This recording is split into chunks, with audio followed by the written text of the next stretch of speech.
Another examination you can do in the ED is the evaluation of kidney for nephrolithiasis. And this is a relatively easy examination to do. We're going to do, again, using the phased array transducer, your all-purpose ED transducer. And the first view that we're going to look at is a sagittal view of the kidney. So I'm going to start on the right side, but I will do both sides to show you how to do an evaluation on both sides.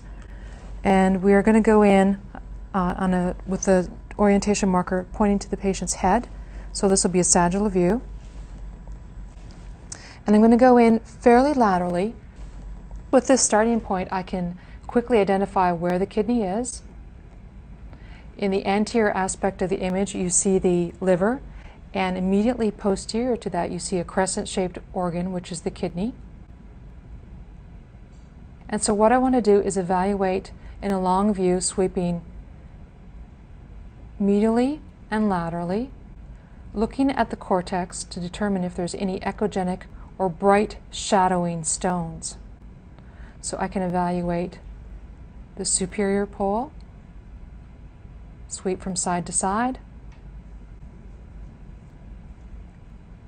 and come and look at the inferior pole, sweep from side to side, and look in the mid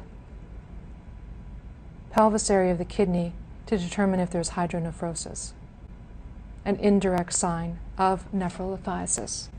Once I've finished the sagittal sweep, I'm going to turn the transducer so it's in a transverse view with the marker to the patient's right. And using the same window as I did for the sagittal view, identify the kidney. It'll now appear as a horseshoe shape. And we can see the renal vein coming into the pelvis of the kidney.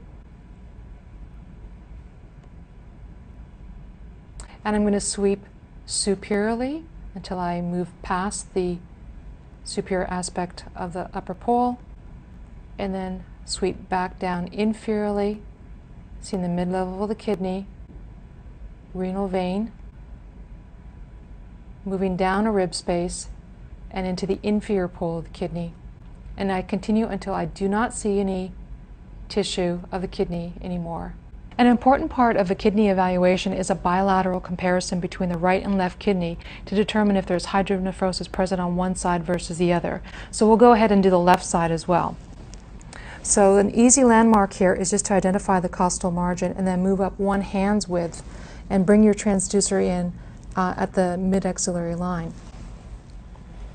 This should get us right in the area of the spleen and the kidney. You may need to move up a rib space or two to determining on how high and how small the spleen is, because you're using the spleen as your window to evaluate the kidney. So if I move up a little bit, I can see the superior part of the kidney on this ultrasound image. And I'll just sweep from side to side. Again, looking at the cortex of the kidney, looking at the renal pyramids, and also trying to determine if there is hydronephrosis present. And then I'm going to move down one rib space, evaluate the lower pole of the kidney, and sweep medial to lateral to make sure I've looked at all of the tissue, because these stones can be quite small, so you have to do a very thorough evaluation. Once I've completed this view, I'm going to turn the transducer to a transverse view. So I'm going to turn the transducer counterclockwise, and the marker again will face the patient's right. This will give me that horseshoe-shaped appearance of the kidney. And if I start at a mid-level, I will see the renal vein entering the pelvis of the kidney. And from here, this is my midpoint, I'm going to sweep superior. I might have to go up a rib space to find it. Go all the way through the kidney, superior pole, and then start to move inferiorly to mid-level, continue on down, inferior again, to the lower pole of the kidney, and all the way out.